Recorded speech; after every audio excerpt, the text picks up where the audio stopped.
Beleza. Tá, então, de novo, né? A primeira questão da AD, então, pergunta quais são os protocolos oferecidos na camada de transporte da TCP/IP e pede para descrever as principais funcionalidades deles, né? Então, o primeiro protocolo aí é o UDP, né? Que, como eu falei, é um protocolo não orientado à conexão, o que significa que quando eu quero enviar uma mensagem, eu simplesmente envio, eu não preciso me conectar com o outro lado antes, né?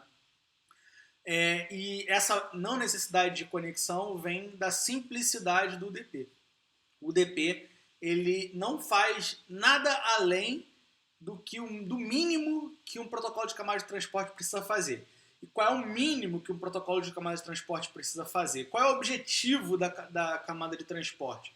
É permitir que uma aplicação, um processo no computador de origem consiga falar com um processo no computador de destino, né? Você já fez disciplina de sistemas operacionais? Você já fez disciplina de sistemas operacionais já? Já fez. Então você sabe que dentro de um computador tem vários processos que estão rodando e executando ao mesmo tempo, né? Não necessariamente em paralelo, porque isso depende do processador ter múltiplos núcleos, né? Mas tem vários processos que estão sempre no estado pronto para serem executados no computador, né? Se eu abrir aí o gerenciador de tarefas do Windows, você vai ver que tem vários processos aí que estão rodando, né? Cada um na sua vez, ou ao mesmo tempo se o processador tiver múltiplos núcleos. Então, quando um processo remetente manda uma mensagem para um processo destinatário, quando essa mensagem chega lá do outro lado, o sistema operacional ele precisa enviar essa mensagem para o processo destino correto, porque tem vários rodando na máquina naquele momento, né? É igual você mandar uma carta, por exemplo, para uma casa de vila, né? A mensagem vai chegar lá na tal da vila, mas precisa que a pessoa que é responsável por entregar as cartas naquela vila consiga saber qual é a casa específica dentro daquela vila com a qual você está querendo falar. Então é mais ou menos essa a ideia do protocolo de camada de transporte. Ele permite que você consiga falar de um processo remetente com um processo destinatário. E isso é o mínimo que o DP, é a única coisa que o DP te permite fazer, que é a multiplexação e a demultiplexação, né? Que é basicamente você colocar lá o número de porta de origem, porta de destino. A segmentação dos dados da camada de aplicação, porque a camada de aplicação gera uma quantidade de dados, e aí a camada de transporte vai lá e picota esses dados num determinado tamanho máximo, que é o Maximum Segment Size, lá o MSS, né? E depois envia para a camada de rede e fala, olha, entrega lá. Tá? Além disso, o DP também faz a verificação de integridade. Então, ele tem lá um cálculozinho para poder verificar se aquele segmento ali ele é um segmento íntegro ou não. Tá? Mas ele não faz, a gente não pode confundir essa verificação de integridade que o UDP faz com a recuperação de erros. Tá? Então, o UDP ele só permite saber se um erro aconteceu na transmissão. Agora, se o erro aconteceu, eu simplesmente descarto aquele segmento e esqueço ele. Né? Oi?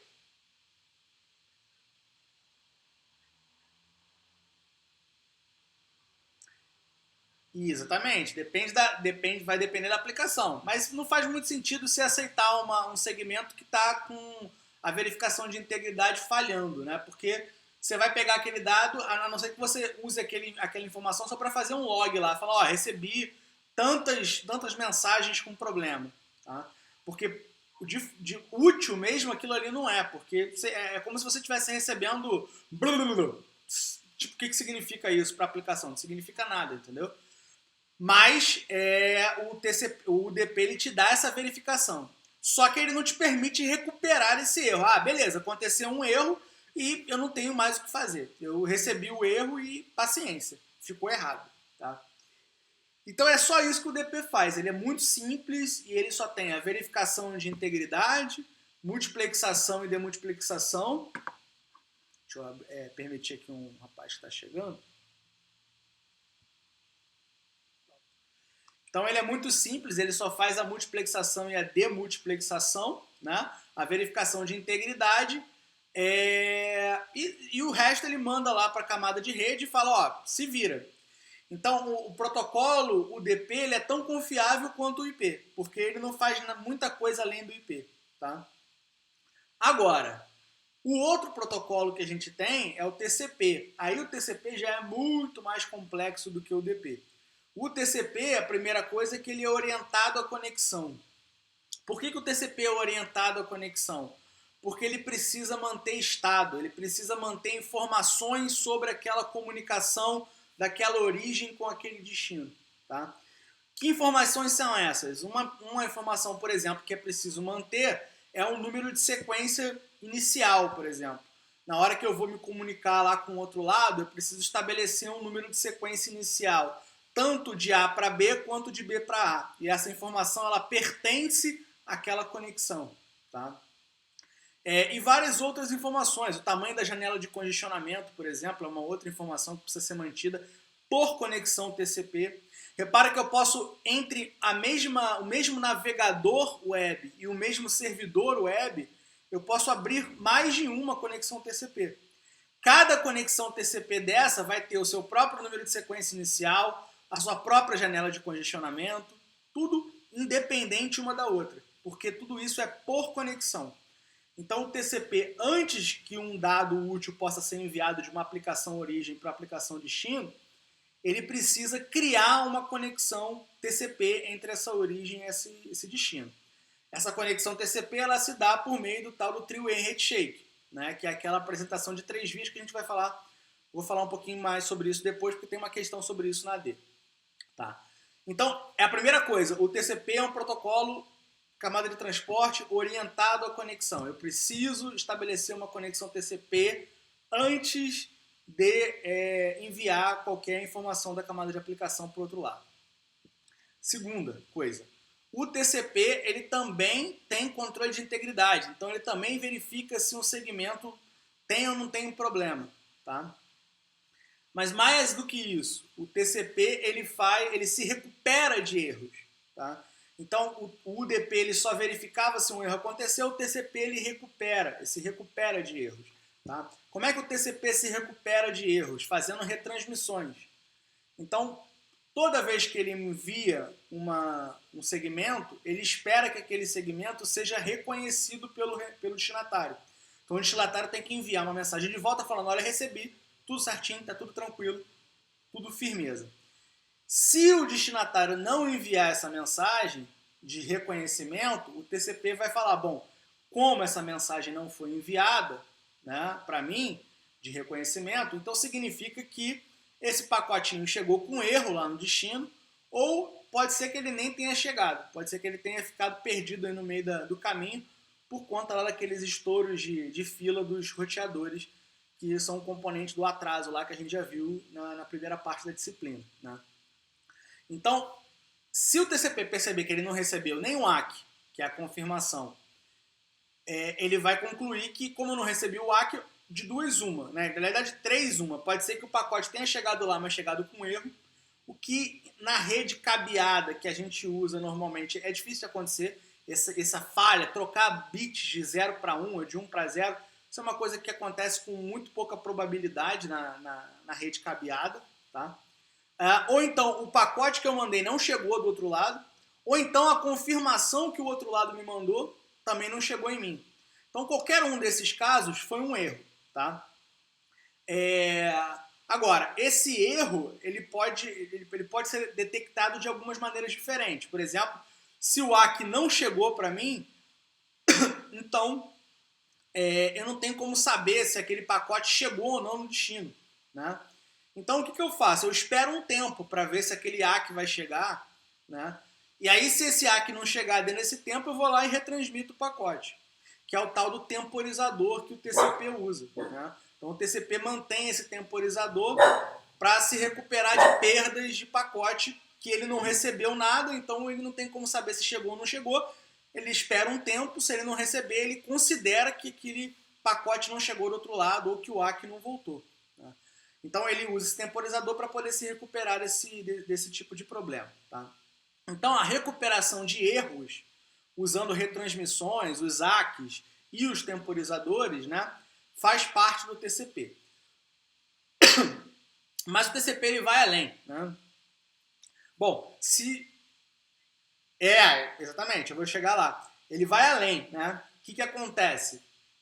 Se o TCP ele simplesmente se recuperasse de erros, né, mas continuasse transmitindo numa taxa alta, o que ia acontecer? Eu ia continuar tendo vários estouros de temporizador, né? Ou então ACK duplicado, ACK triplicado, né?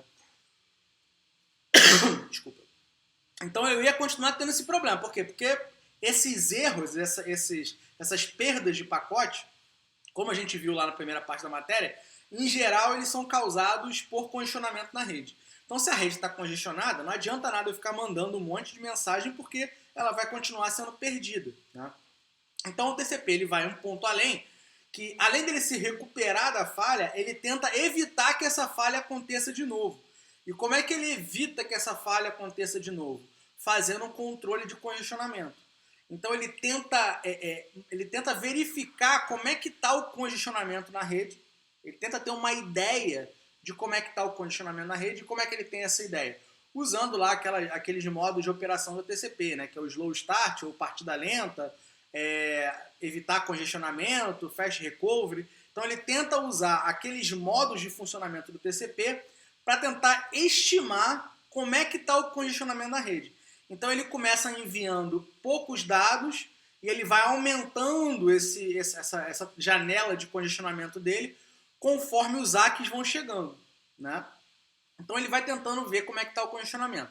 Se a rede estiver muito congestionada, ele vai ter uma janela de congestionamento pequena, vai enviar poucos dados. Se a rede estiver pouco congestionada, ele começa enviando poucos dados e em algum momento, depois que a conexão está funcionando por um tempo, né, ele vai conseguir se adequar e vai conseguir enviar dados numa taxa mais alta, né? Inclusive, esse era um problema quando a gente estudou lá a web, né, que tinha o modo HTTP persistente, o modo não persistente, né? Quando você tem que ficar criando uma conexão no modo não persistente, né, para pegar um objeto e depois fecha, depois cria outra conexão, essas conexões elas são tão curtas, né, o tempo de vida delas é tão pequeno que não dá tempo do TCP estabilizar a janela de congestionamento. Então acaba que ele transmite sempre numa taxa mais baixa do que a rede permite, porque a conexão é muito pequena, o tempo de vida da conexão é muito pequeno, então não dá tempo do TCP perceber o congestionamento na rede e se adaptar àquilo de tal maneira que você consiga transmitir numa taxa alta. Então, com conexões muito curtas, você acaba sempre transmitindo numa taxa baixa, porque o TCP começa sempre numa taxa baixa, que é o slow start. Tá? Então, esse controle de congestionamento também é feito pelo TCP. Além disso, né, o TCP também pensa no destinatário. Tá? Então, o que ele pensa? Olha, eu posso estar transmitindo numa taxa que é adequada para a rede, ou seja, eu não estou causando congestionamento, a rede está livre, está tudo certo. Mas o meu destinatário, a aplicação que roda lá é muito lenta para poder buscar os dados que estão chegando da rede. Então a taxa de extração de dados que a aplicação faz no buffer de recepção do TCP lá no destinatário é muito devagar. O que isso faz? Isso faz com que esse buffer de recepção comece a encher. Por quê? Porque eu estou mandando mais dados do que o meu destinatário é capaz de consumir, né? Se esse buffer encher e chegar no limite, os dados que vão chegando depois vão começar a ser descartados. Então eu tenho perda no destino, que é pior ainda do que a perda na rede, porque o teu pacotinho, o teu segmento, ele já trafegou a rede inteira, chegou no destinatário, mas foi perdido lá, porque o buffer lá estourou, né? Então o TCP ele tenta evitar esse problema moldando a taxa de envio da aplicação remetente para se adequar à taxa de recepção da aplicação destinatária. E é isso que é o controle de fluxo. E como é que o TCP faz isso? Cada vez que o destinatário, né, manda uma mensagem para o remetente, né, vai junto dessa mensagem no cabeçalho TCP o tamanho do buffer de recepção disponível lá no destinatário. E aí o remetente ele adequa o tamanho da janela, né, o máximo entre a janela de congestionamento e o controle de fluxo, né?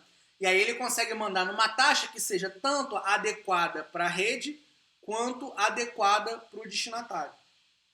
Então, em resumo, o TCP apresenta essas características. Ele é um protocolo orientado à conexão, ele é um protocolo que implementa controle de erros, né, recuperação de erros, controle de congestionamento e controle de fluxo.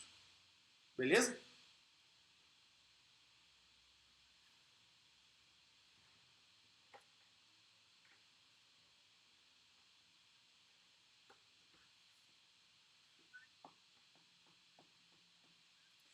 Na verdade são coisas diferentes, né? O objetivo é diferente. Tanto o controle de congestionamento quanto o controle de fluxo tem o objetivo de limitar a taxa de transmissão. Todos os dois também usam uma janela para fazer isso. Só que o que é diferente é a finalidade. Enquanto que no controle de congestionamento a sua finalidade é reduzir a taxa para evitar congestionamento na rede, no controle de fluxo, a sua finalidade é reduzir a taxa para evitar você inundar o buffer de recepção do destinatário. Então muda o objetivo. Os métodos são parecidos, mas o objetivo é diferente. Então tem uma diferença considerável nessas duas coisas. Beleza? Então vamos para outra. Questão número 2. Descreva de forma sucinta o mecanismo three-way handshake usado para abertura de conexão TCP. Explique por que ele é necessário, né? Então, assim, por que ele é necessário? É necessário porque você precisa estabelecer alguns parâmetros iniciais da conexão, né? Então, como eu falei para você, a gente precisa definir qual é o número de sequência inicial, a gente precisa definir qual é o tamanho da janela de congestionamento inicial, por exemplo. A gente precisa definir qual é o tamanho do buffer, né, de cada um da origem e o destino. Então, a origem precisa conhecer o tamanho do buffer de recepção do destino e o destino precisa conhecer o tamanho do buffer de recepção da origem, né? Lembrando que a comunicação TCP ela sempre é full duplex, né, que a gente chama. Ela é de duas vias. Tanto a origem fala com o destino, quanto o destino fala com a origem. A gente fala origem e destino do ponto de vista que a origem é quem inicia a conexão e o destino é quem está recebendo o pedido de conexão. Mas essa comunicação ela é das duas vias, tanto do A para o B quanto do B para o A, né? Então, esses parâmetros que existem no A e no B precisam ser conhecidos pelos dois. Então, o número de sequência inicial que o A definiu precisa ser conhecido pelo B. E o número de sequência inicial que o B definiu precisa ser conhecido pelo A. Então, a gente precisa trocar essas informações antes do envio de dados, porque eu vou usar isso tanto no campo lá do número de sequência, quanto no campo do ACK, quanto no campo da janela do tamanho do tamanho do meu buffer, né, de recepção, tá? Então essas informações elas precisam ser conhecidas, elas precisam ser trocadas entre os dois elementos que estão se comunicando, tá? Então essa é a necessidade do three-way handshake, estabelecer esses parâmetros iniciais que são necessários para que tanto o controle de erros, que na recuperação de erros, o controle de fluxo e o controle de congestionamento do TCP possam funcionar. Então esses parâmetros iniciais são importantes para isso, tá? E como é que funciona o three-way handshake, né? O aperto de mão de 3 vias, né? Primeira coisa é que a entidade, né, a aplicação que está querendo se conectar, normalmente o cliente, né, que está querendo se conectar ao servidor, né, ele vai precisar enviar uma mensagem, né? Dentro do segmento TCP existe um campo lá que é o campo flags, né? Que são os bits que ou estão ligados ou desligados para representar alguma coisa. E um desses bits é o bit SYN, tá? SYN é de synchronize, ou de sincronizar. Então eu estou querendo sincronizar com aquele outro elemento que está lá na outra ponta da rede, tá? Então quando eu quero iniciar a conexão, eu envio um segmento de dados chamado SYN, TCP SYN, segmento SYN. É importante saber que esse segmento ele não contém dados da aplicação. Ele é feito exclusivamente para sinalizar ao outro lado de que a conexão precisa ser estabelecida, tá? Então, não tem dados nessa mensagem. O outro lado vai receber esse pedido de conexão, TCP sim, né? Vai analisar para ver se ele tem condições de estabelecer uma conexão, vai reservar um buffer para aquilo, que é memória, tá? Para aquela conexão, e vai mandar um ACK.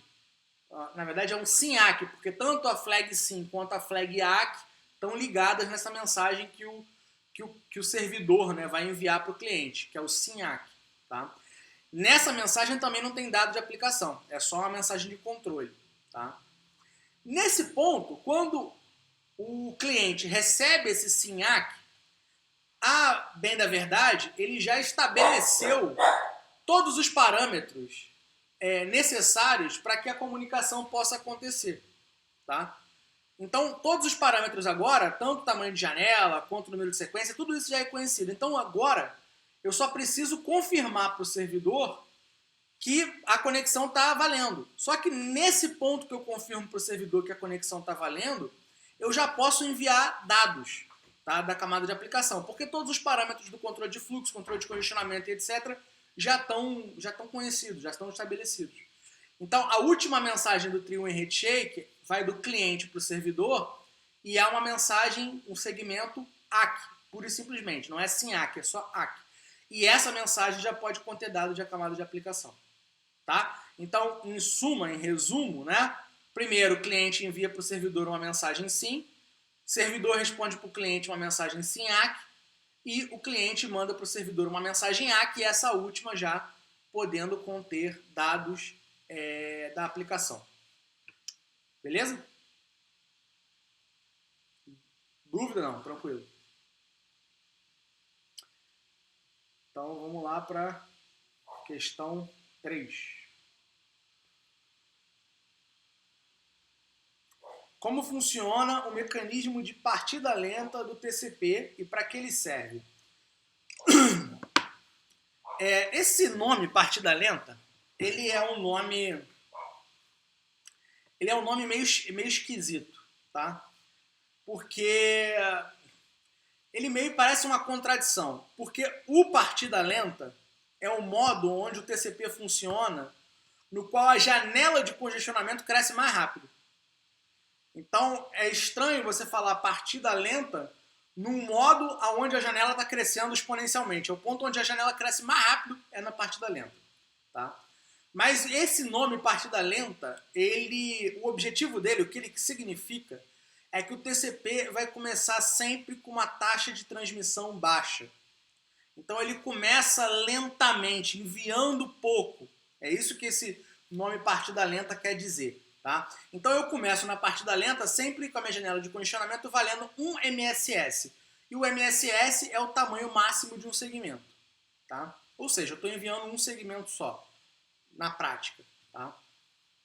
Por que eu faço isso? Porque eu não sei como é que está o congestionamento ali.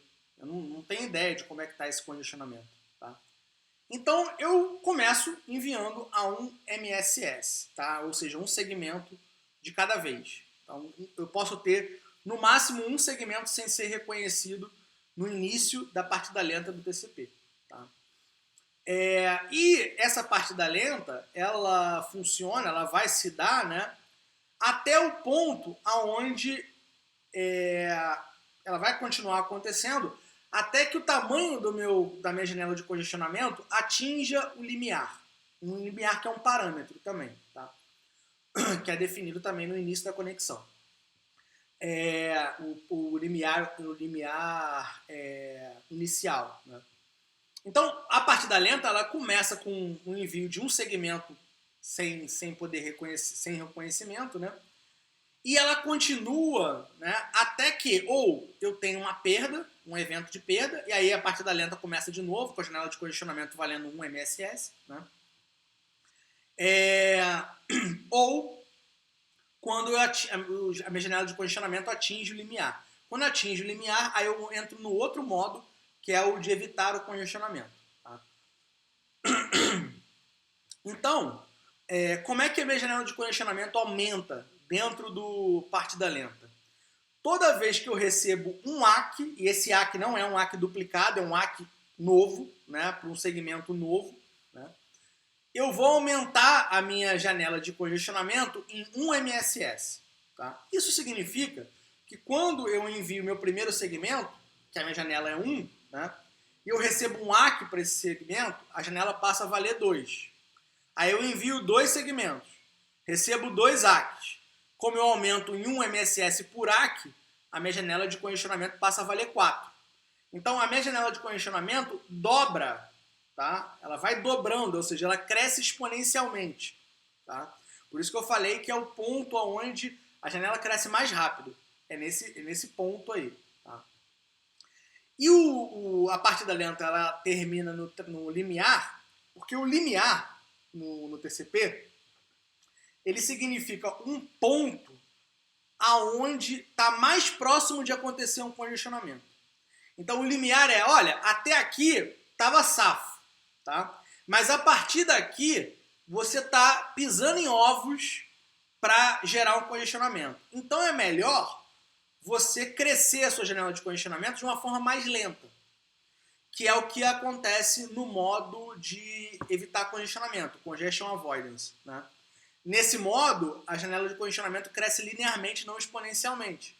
Então eu começo transmitindo muito pouco, cresço muito rápido até o limiar. Quando chega no limiar, eu sei que o meu congestionamento está ali por perto. Então eu vou crescendo linearmente, mais devagarzinho, para tentar evitar ter algum tipo de congestionamento. Tá? Então a partida lenta tem essa função de fazer você começar transmitindo pouco, mas fazer com que a tua conexão cresça a janela de congestionamento de maneira rápida, para evitar justamente você ficar transmitindo numa taxa muito abaixo da taxa que a rede poderia permitir, ao mesmo tempo evitar que você já comece transmitindo numa quantidade muito grande, cause um congestionamento logo de cara. Tá? Deixa eu ver aqui se tem mais alguma coisa. Tá. Então, como funciona e para que ele serve. Então, como funciona, eu falei, né? Você vai aumentando a janela com 1 MSS a cada ACK, né? E ele serve justamente para isso, para você começar transmitindo pouco, mas crescer rápido, para evitar transmitir uma taxa abaixo do que poderia, ao mesmo tempo que você evita chegar no ponto do congestionamento. A número 4, descreva o mecanismo de retransmissão rápida, Fast Retransmit, e recuperação rápida, Fast Recovery, empregados pelo TCP. Então vamos lá. Bom, como é que o TCP ele percebe que uma perda aconteceu? Né? Ele percebe que uma perda aconteceu quando eu tenho um estouro do temporizador. Esse é um caso clássico onde ocorreu uma perda, eu não recebi nada, né? Então o meu temporizador estourou e aí eu vou ter que retransmitir. Então isso foi uma perda. O problema é que toda vez que estoura o temporizador, né, o TCP entra no modo slow start, né, ou partida lenta. E aí ele vai trazer a janela de congestionamento dele para 1 MSS de novo. Né? Ou seja, eu vou ter que esperar todo aquele processo de crescimento de novo da minha janela de congestionamento. Agora, nem todas as perdas, né, significam um congestionamento muito severo. Tá? Pode ter acontecido uma perda por alguma outra razão. Por exemplo, como o TCP usa ACKs cumulativos, né? Quando chegam segmentos fora de ordem lá no servidor, ele vai responder a esse segmento fora de ordem com um ACK para um segmento que já foi o último que ele recebeu, que é um ACK duplicado. Né? Então, chegou um segmento lá do outro lado, né? O servidor respondeu com um ACK que também chegou no cliente. Então, apesar de ter sido perdido algum pacote ali, algum segmento ali no meio, porque chegou fora de ordem lá no servidor, alguns segmentos estão chegando no destino. E alguns segmentos que são os ACKs estão chegando na origem, concorda? Então, o congestionamento ele existe porque eu estou tendo alguma perda e o TCP ele atribui perda de pacotes ao congestionamento. Então, ele existe, né? Porque eu tive uma perda, por isso eu tive segmentos fora de ordem. Mas você concorda comigo que esse congestionamento ele não está tão severo? Porque se eu estou conseguindo receber alguns segmentos no servidor, eles estão fora de ordem, mas está chegando. E eu estou conseguindo receber alguns ACKs no cliente, então está passando o segmento pela rede. Então esse congestionamento ele não está tão severo assim, você concorda? Então seria uma atitude muito drástica eu ir para o slow start, para o partida lenta, porque eu reduziria muito a minha taxa de transmissão. Né? Imagina que eu estou mandando a 100 MSS, né? Aí eu vou lá e caio para 1. Então é uma redução muito grande para um congestionamento que não está tão severo assim. Né? Então o que o TCP desenvolveu? Não são todos os... O TCP ele tem algumas implementações. Né? Tem o TCP Reno, o TCP Tarroi, que são algumas implementações do TCP com algumas variações. Então não são todas as implementações que implementam esse Fast Recovery e esse Fast Retransmit. Tá? Alguns implementam. Então o que é o Fast Retransmit? O Fast Retransmit ele permite que o TCP não precise esperar até o tempo do estouro do temporizador para se recuperar de uma perda. Então ele agiliza esse processo. Então como é que ele faz isso? Recebendo 3 ACKs duplicados. Tá? Então recebi 3 ACKs para o mesmo número de sequência, isso significa que está chegando o pacote, está chegando o segmento lá do outro lado, mas fora de ordem. Então alguma coisa foi perdida. Então se chegaram 3 segmentos, 3 ACKs duplicados, o TCP já considera que isso é um evento de perda. Então ele vai retransmitir. Tá? Além disso, além dele retransmitir, né, como esses 3 ACKs duplicados foram recebidos, e isso significa um evento de perda, o TCP não vai continuar naquele modo de evitar congestionamento padrão. Né? E também ele também não vai cair para o slow start. O que ele faz? Ele faz uma abordagem intermediária. Ao invés de reduzir a janela de congestionamento para 1, ele vai reduzir a janela de congestionamento para metade da janela de congestionamento atual, quando o evento de perda aconteceu. Na verdade, não é bem a metade, é a metade mais 3 MSS. Tá?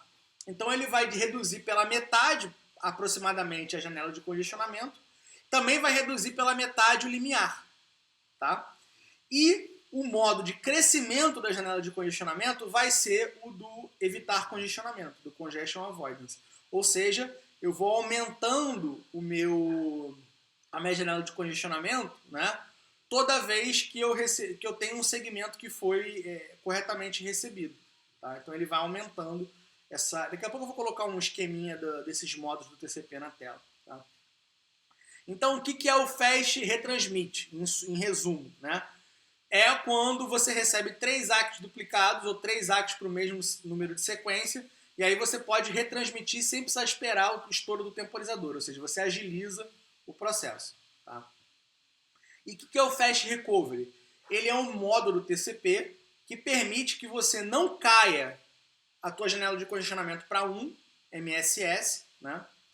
E cresce a janela de congestionamento, assim como no Congestion Avoidance. Né? E para que ele serve? Ele vai ser utilizado quando o teu congestionamento ele existe, mas ele não é tão severo a ponto de fazer com que você diminua a taxa de transmissão para 1 MSS. Então o objetivo do Fast Retransmit e do Fast Recovery são esses. Permitir uma retransmissão mais rápida, né, e evitar que você caia a tua taxa de transmissão sem necessidade para 1 MSS, porque a sua rede, apesar de ter congestionamento, não está tão congestionada assim. Beleza?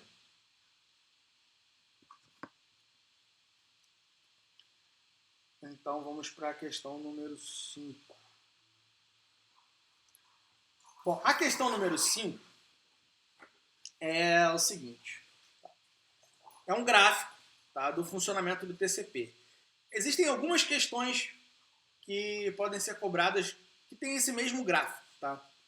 Existem algumas questões que vão dizer que uma linha representa o TCP Reno, outra linha representa o TCP Tarroi. Né? E aí você tem que lembrar que um deles implementa o Fast Recovery e o outro não. Nessa linha aí, a gente não tem isso, tá? Então a gente vai supor que o TCP que está sendo utilizado, ele implementa o Fast Recovery, tá?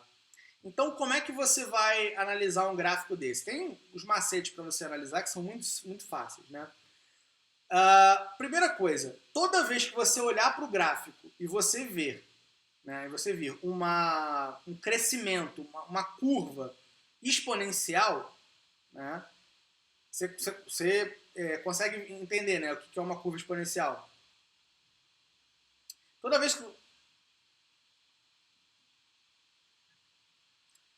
é como se você tivesse uma meia parábola pelo gráfico ali, né? Você vai ter tipo uma meia parábola, uma coisa que faz assim, né?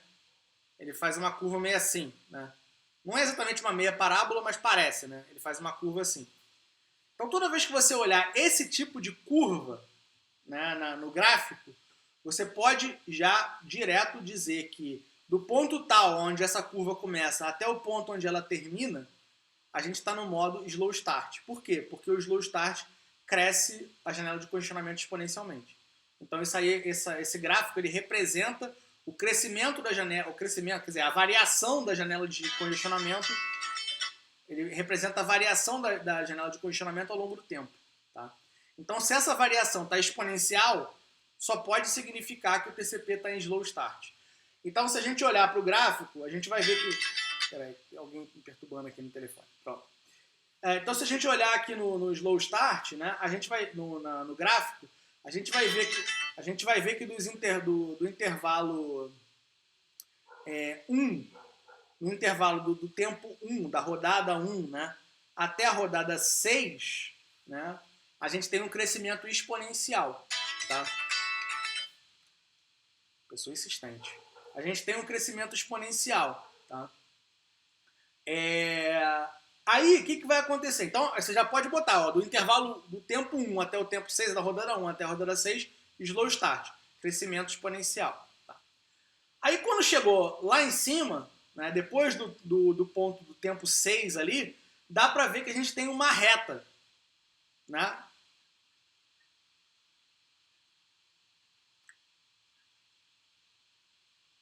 Exatamente. Aí você vê que ele passou de um exponencial para uma reta. Isso aconteceu porque o limiar foi atingido. E aí ele saiu do modo de slow start e passou a entrar no modo o quê?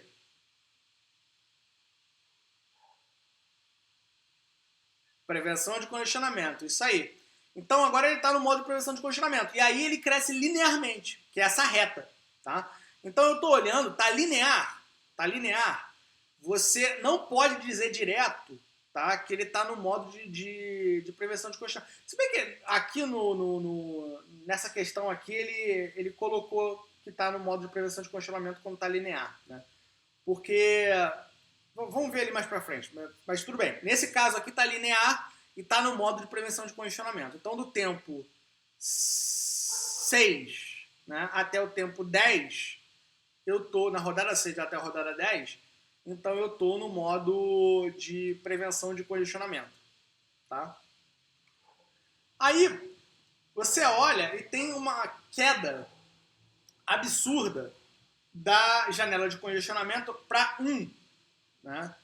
O que causa essa queda da janela de congestionamento para 1? Exatamente.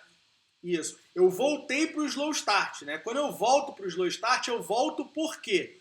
Eu volto porque houve um estouro do temporizador. E aí, sempre que eu volto para o slow start, a minha janela de congestionamento cai para 1.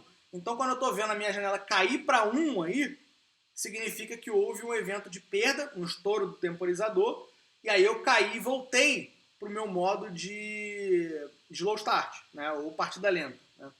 Então, ele fala aqui que na rodada 10, a perda de um segmento é detectada pelo estouro de um temporizador. E aí, quando esse estouro aconteceu, eu entrei no modo partida lenta de novo, e você vai reparar que a curva aí te mostra um crescimento exponencial outra vez. Né?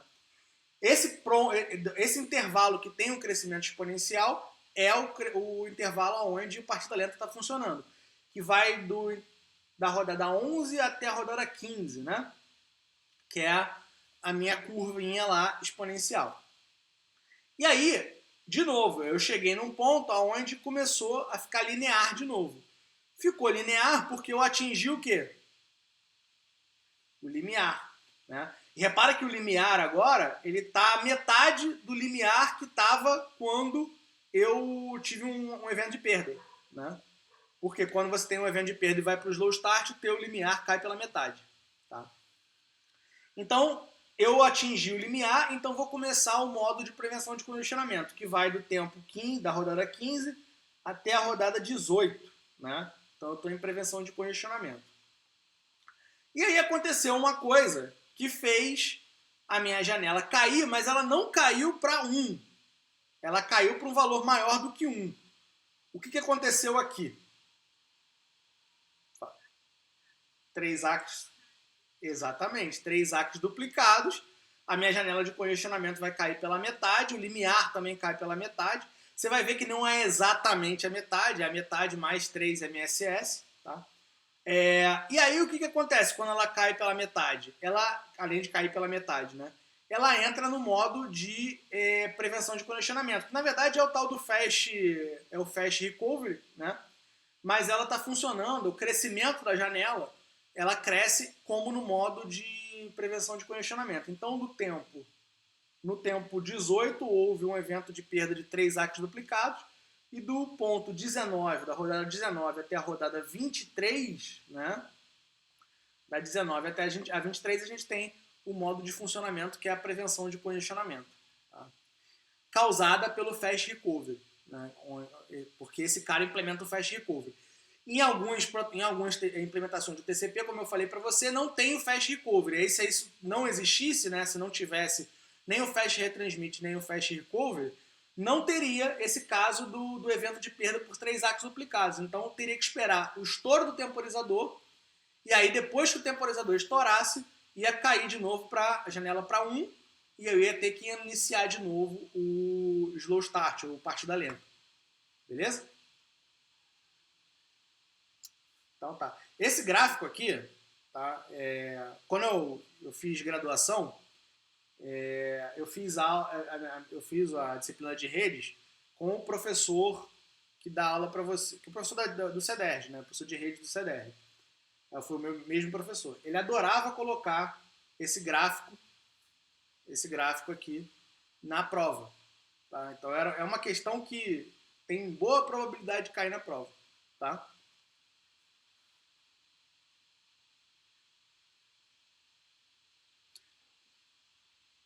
Pode ter, pode ser que tenha. No livro, se você olhar no livro, se eu não me engano, esse gráfico tá assim. Tem tanto do Reno como do Tarroi. Deixa eu até olhar aqui para ver rapidinho. Acho que você vai. Deixa eu ver aqui no livro. Espera aí, só um minuto, para ver se realmente está. No livro. É porque. Deixa eu fazer uma coisa aqui. Espera aí.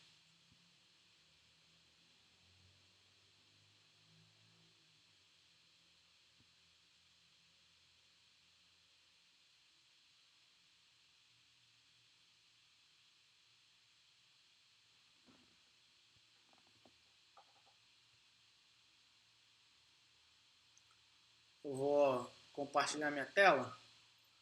Vê se você está vendo aí o gráfico.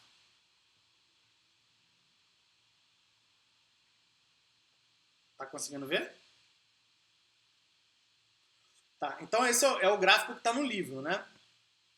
Então se você vai ver aqui, ó, aparece meu mouse aí para você? Oi? Então eu acho que quando compartilha fica ruim. Tá conseguindo ouvir agora? Alô? Tá ouvindo? Espera aí. Então eu vou parar aqui o compartilhamento, espera aí.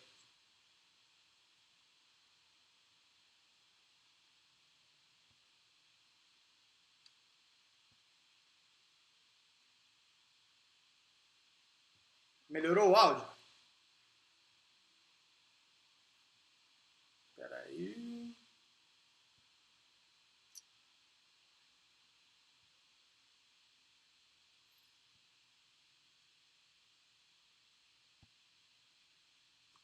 E agora, melhorou? Eu acho que deu algum problema aqui na hora de transmitir, porque eu estou gravando e apresentando, e aí acho que foi demais aqui, mas tudo bem. Mas você conseguiu ver o gráfico ali, né? Então você tem uma implementação ali que é o Reno e a outra que é o Tahoe, né? E aí, quando você vai ver, o Tahoe, ele não implementa o Fast Recovery, tá? O Tahoe não implementa o Fast Recovery e o Reno implementa. Aí quando você olha lá no gráfico, você vai ver que houve um evento de perda, né? E aí nesse evento de perda, deixa eu olhar aqui o gráfico de novo, ocorreu num evento de perda, né? Aí você vai ver que o evento de perda do TCP Tahoe foi um evento de perda por estouro de temporizador. E o evento de perda do Reno foi um evento de perda por 3 ACKs duplicados, porque o Reno implementa o Fast Recovery e o Tahoe não. Mas pode ser que caia um dos dois, tá? Mas aí na hora lá você mata. Você vê qual deles que não cai até um MSS, que fica na metade da janela, e esse aí você sabe que implementa o Fast Recovery. Tá? Deixa eu ver aqui. Explique o protocolo de controle de erros, pare e espera, porque ele não é implementado pelo protocolo TCP. O pare e espera é aquele protocolo. Não sei se você chegou a estudar pelo livro do Kurose, o livro texto da disciplina. Legal. Então, o pare e espera é aquele protocolo que ele começa lá, né? Que ele vai montando o protocolo passo a passo, né? E aí no final você tem lá o RDT, RDT3, RDT4, enfim. Você tem aquele RDT lá. Esse RDT é um protocolo pare e espera. O que significa? Significa que eu tenho que mandar um segmento e esperar o ACK desse segmento, e aí só aí eu posso mandar o próximo segmento. Certo? Então eu só posso. Um protocolo onde é como se fosse um protocolo onde a janela de condicionamento fosse sempre 1. Tá? Eu sempre mando um segmento, espero o ACK, mando mais um segmento, espero o ACK, mais um segmento, espero o ACK. Obviamente que esse protocolo é um protocolo ineficiente, né? Você tá subutilizando. Deixa eu fechar aqui o negócio. Você está subutilizando a sua conexão TCP. Né? Porque você poderia mandar vários segmentos, esperar o ACK dele, depois mandar vários segmentos. Então, o tempo que você vai levar, por exemplo, para transmitir um arquivo de um ponto A para um ponto B é maior do que o tempo que você levaria usando um protocolo que usa paralelismo, como é o caso do Go Back N, do retransmissão seletiva e do próprio mecanismo que o TCP usa. Né?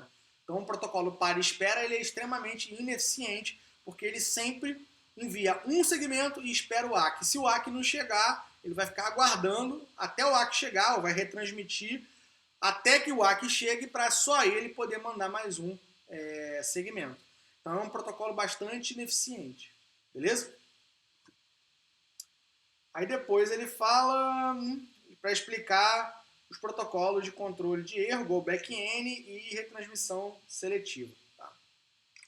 O Go Back N e o retransmissão seletiva, eles são dois protocolos que têm o objetivo de resolver o problema do para-espera. Né? Então, ele permite que você mande vários segmentos, né, em paralelo antes de receber um ACK para um deles. Né? Então, ele trabalha lá com aquela janela de segmentos que ainda não foram reconhecidos e blá blá blá. Tá? Mas o objetivo deles é justamente permitir que você consiga transmitir mais rápido os dados que você tem para transmitir, porque você manda vários deles em paralelo. Tá? Só que o Go Back N e o retransmissão seletiva, eles têm algumas diferenças na maneira como eles são implementados. Tá? O Go Back N, ele é um protocolo que usa ACKs cumulativos, como no TCP. Né? Ou seja, eu recebi 3 segmentos do meu remetente. Ao invés de eu mandar 3 ACKs, eu mando só um ACK para o último, e esse ACK para o último significa que eu recebi os outros 2 também. Então, com um ACK só, ele já reconhece vários segmentos. Isso é bom porque você, enfim, diminui a quantidade de dados que você está enviando na rede, né? Que é interessante. E aí, como ele implementa essa retransmissão cumulativa, né, esse protocolo ele tem um temporizador só, que é o temporizador para o segmento mais antigo. Né? Se o temporizador para o segmento mais antigo estourar, todos os segmentos que ainda não foram reconhecidos, né, que foram enviados, mas ainda não foram reconhecidos pelo destinatário, são retransmitidos. Então pode acontecer uma enxurrada de retransmissões. Principalmente se o temporizador for mal ajustado. Se o temporizador não for bem ajustado, a gente pode ter o que a gente chama de retransmissão precoce, né? Ou seja, a gente vai retransmitir, mas o que acontece é que os ACs só estão atrasados, né? Então eles chegariam, mas como eu esperei pouco, eu retransmiti um monte de coisa. Então, se você juntar a retransmissão precoce ou prematura, né, com o mecanismo de retransmissão do Go Back N, que é retransmitir um caminhão de segmentos, né, todos os que não foram reconhecidos ainda, você tem uma enxurrada de dados aí sendo transmitidos, às vezes desnecessariamente na rede. Já o retransmissão seletiva, né, ele não tem reconhecimentos cumulativos, ele reconhece cada um dos segmentos enviados. Então ele manda um ACK por segmento, que é menos eficiente do que o Go Back N, porque você manda mais ACKs. Eu tenho que mandar um monte de ACK. Né? Por outro lado, ele permite você fazer um controle melhor dos segmentos que chegam fora de ordem.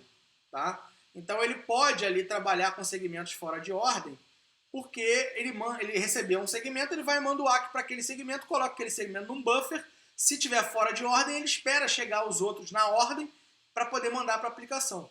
Então ele consegue se adaptar melhor a segmentos que chegam fora de ordem. Então ele evita que eu tenha que retransmitir segmentos já recebidos, mas que só estavam fora de ordem. Tá? E além disso, o retransmissão seletiva ele também tem um temporizador por segmento. Então, o meu temporizador estoura por segmento, o que significa que só é necessário retransmitir aquele segmento cujo qual o temporizador estourou. Então, o número de segmentos retransmitidos pela retransmissão seletiva é menor do que o no Go Back N. Tá? Então, é basicamente essa a ideia da questão. E aí, na questão número 8, ele pede para você analisar a afirmação dizendo se ela é verdadeira ou falsa. O protocolo UDP oferece o serviço sem conexão, não confiável. Tá? Agora, um detalhe aqui. Muita gente confunde, isso eu já vi várias vezes acontecendo. Tá? Muita gente confunde conexão, protocolo confiável com protocolo seguro. Tá? Um protocolo ser confiável não significa que esse protocolo é seguro. Significa só que ele implementa mecanismos para fazer com que um erro, uma perda de pacote, consiga ser recuperada. Tá? Isso é um protocolo confiável. Eu confio que se eu enviar o meu segmento, né, ele vai chegar do outro lado. Né? Uma outra coisa que o pessoal às vezes erra também é o seguinte. Como o TCP implementa ele é confiável, né, que a gente diz que ele é confiável, ele vai enviar o teu segmento e vai tentar retransmitir se perder e vai tentar fazer isso tudo, né? Muita gente diz que o TCP ele garante que o teu segmento vai ser entregue. Tá? Então, isso não necessariamente é verdade. Tá? Por quê? Porque o TCP garante que o seu segmento vai ser entregue desde que haja recursos na rede para entregar o seu segmento. Então o TCP não faz milagre. Tá? Se você, por exemplo, desconectou um cabo no meio da comunicação da origem até o destino, você pode implementar o TCP da NASA, que ele não vai conseguir enviar o dado simplesmente porque não tem caminho para a informação chegar no destino. Se a rede está uma porcaria, e aí você não consegue passar nada, porque a rede está tão congestionada que as coisas simplesmente somem dentro dela. Não adianta você usar o melhor TCP do mundo que o dado não vai chegar do outro lado. Por quê? Porque você simplesmente não tem recurso. A rede não tem condições de fazer esse segmento ir de um ponto ao outro. Tá? Agora, desde que haja caminho e que haja recursos na rede, para que essa comunicação aconteça, aí o TCP garante que ele vai fazer a entrega do dado. Beleza? Então a afirmação até agora estava certa, né? O UDP ele é sem conexão, ele é não confiável, do ponto de vista que ele não garante que o dado vai ser recebido do outro lado. Né? É similar ao protocolo IP, de fato ele faz pouca coisa além do IP, mas não é similar ao IP, já está meio errado aí. Né? Mas aí aonde pega é no finalzinho, que ele fala aqui, ó. Por isso, as aplicações na internet podem utilizar diretamente o IP ao invés do UDP. Isso não é verdade, porque o UDP, apesar de simples, ele faz um serviço que o IP não faz, que é permitir a comunicação do processo de origem com o processo de destino usando os números de porta, que é o que a gente chama de multiplexação e demultiplexação. Tá?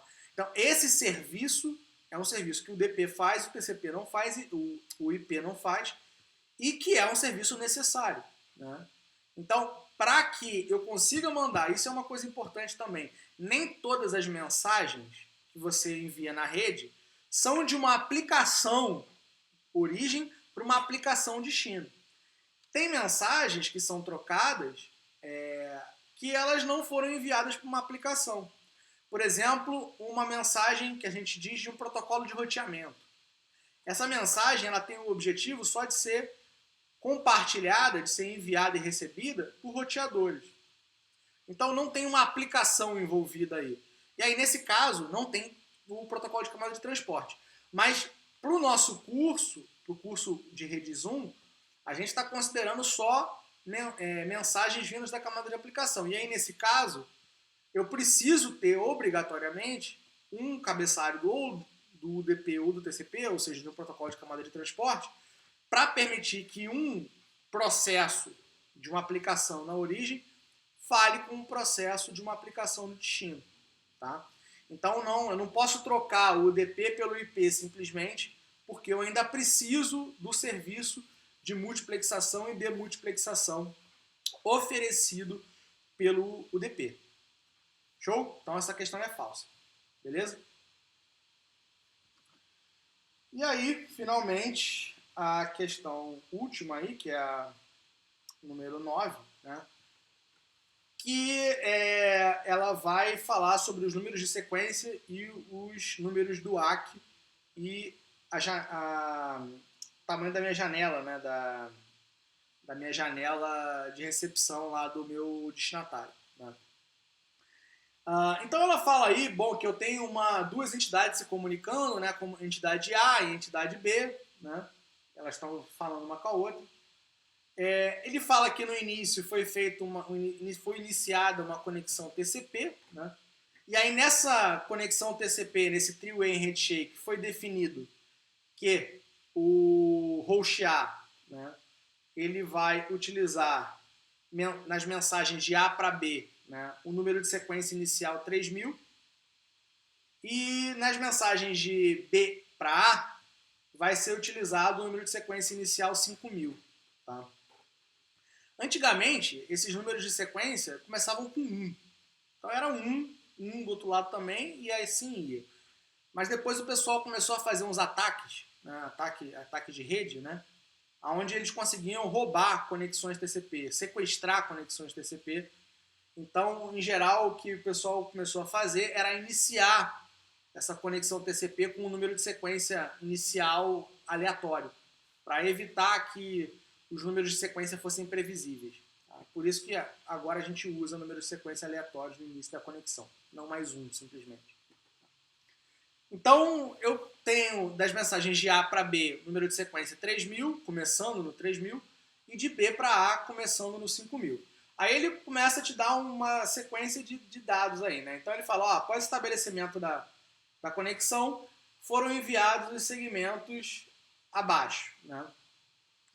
Então ele fala que A enviou para B um segmento de 200 bytes de dados. Ele quer que você diga qual é o número de sequência, qual é o número do ACK e qual é o valor da janela. Ele também fala no enunciado que o tamanho do buffer de recepção, tanto do A quanto do B, é de 1000 bytes. Né? Então, beleza. Comecei lá, gerei a conexão, né? A conexão TCP está iniciada. Agora o A vai mandar os primeiros 200 bytes. tá? Do dado para o B. O que acontece aqui nesse caso? O número de sequência do segmento, né, ele é sempre o número de sequência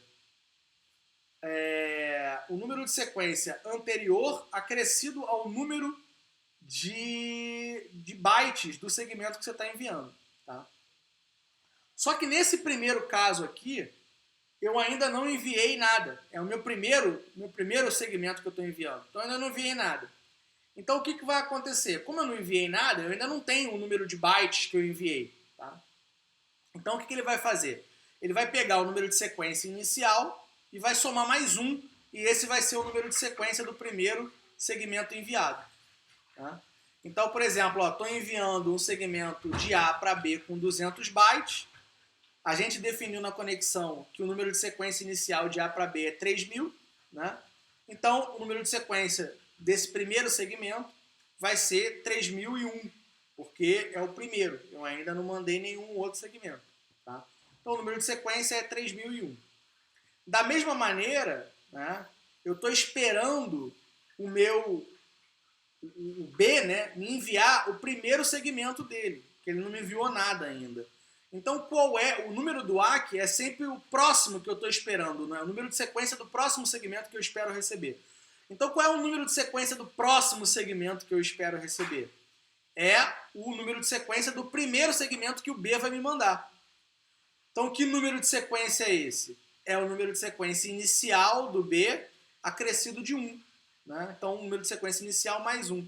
Então, nesse primeiro segmento de A para B, o número do ACK é o 5.000, que é o número de sequência inicial de B para A, mais 1, 5.001. Esse é o número do ACK. Tá? E a outra informação, que é a janela de recepção, né, vai dizer para o B quantos bytes eu tenho livre no meu buffer. Tá? No meu buffer de recepção, no buffer do A. Como eu ainda não recebi nenhum dado, eu ainda tenho 1.000 bytes livres, né? Porque eu ainda não coloquei nada lá. Tá? Uma coisa importante é que a questão assume que a aplicação não está retirando dados do buffer. Então o buffer vai enchendo e eu não vou tirando nada, só vai colocando dado ali. Então esse primeiro segmento de A para B, ele vai com o número de sequência 3001, com o número de ACK 5001, e com a janela com um tamanho de 1.000 bytes. Tá? No B, o raciocínio é semelhante. Né? O B vai mandar 500 bytes de dados para o A. Esse é o primeiro segmento que o B vai mandar para o A. Então o número de sequência vai ser o número de sequência inicial mais 1. 5.000 mais 1, 5.001. Certo? Mas agora o B ele já recebeu 200 bytes do A. Né? Qual que foi o número de sequência desse segmento que o A mandou para o B? Foi 3.001. Né? Então eu estou esperando, o B está esperando do A qual segmento? O 3.001 mais o número de bytes do segmento que foi enviado, que eram 200. Então 3.001 mais 200, 3.201. Esse é o número do ACK que o B vai mandar para o A. Beleza? Show. E o tamanho da janela de recepção, eu tinha 1.000 bytes, mas o A já mandou 200 bytes para o B. Então, quantos bytes tem sobrando na minha janela agora? 800, exatamente. Então, agora na janela, o B vai mandar para o A, dizendo que tem 800 bytes livres. Aí, beleza, o B mandou para o A 500 bytes. Show de bola. Agora o A vai mandar para o B mais 200 bytes. Né? Bom, um número de sequência desse segmento vai ser o último número de sequência enviado, né, mais o tamanho daquele segmento. O último número de sequência enviado foi 3.201. E o tamanho do segmento foi... Aliás, desculpa, foi 3.001 o último segmento enviado. E o tamanho do segmento foi 200 bytes. Então o próximo segmento que ele vai enviar vai ser 3.201. Certo?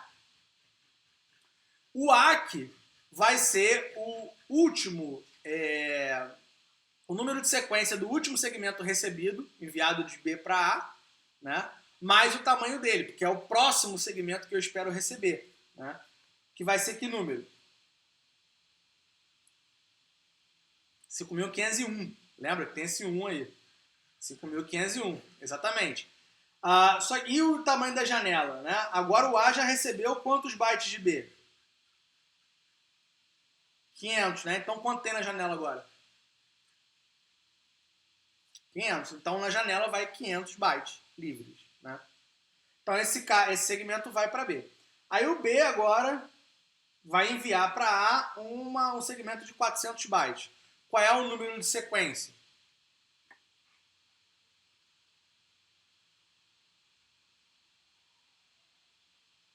Não.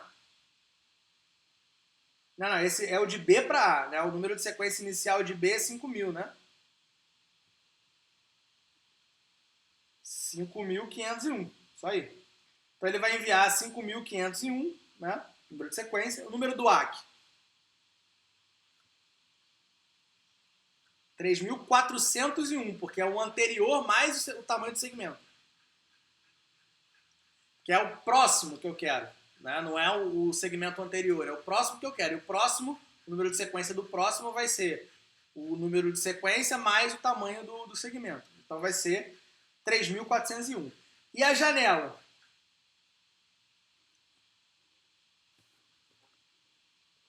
600, exatamente. Aí beleza, aí o A recebeu, né, esse cara, ele vai enviar mais uma mensagem de vazio. É só um ACK, não tem dado. Né? Então nesse caso, o número de sequência vai ser qual?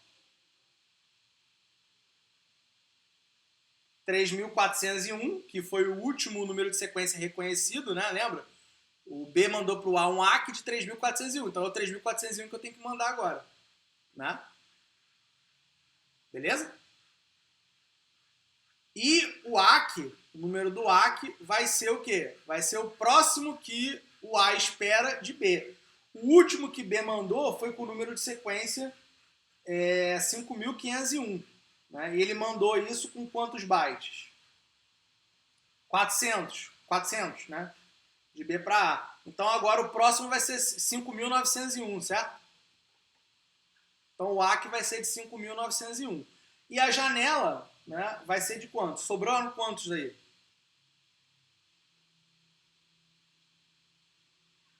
De A.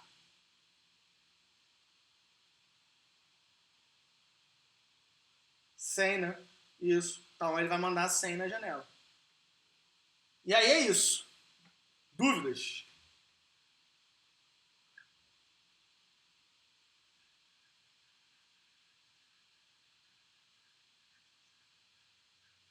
Isso. Você vai sempre adicionar o 1 porque é o primeiro segmento.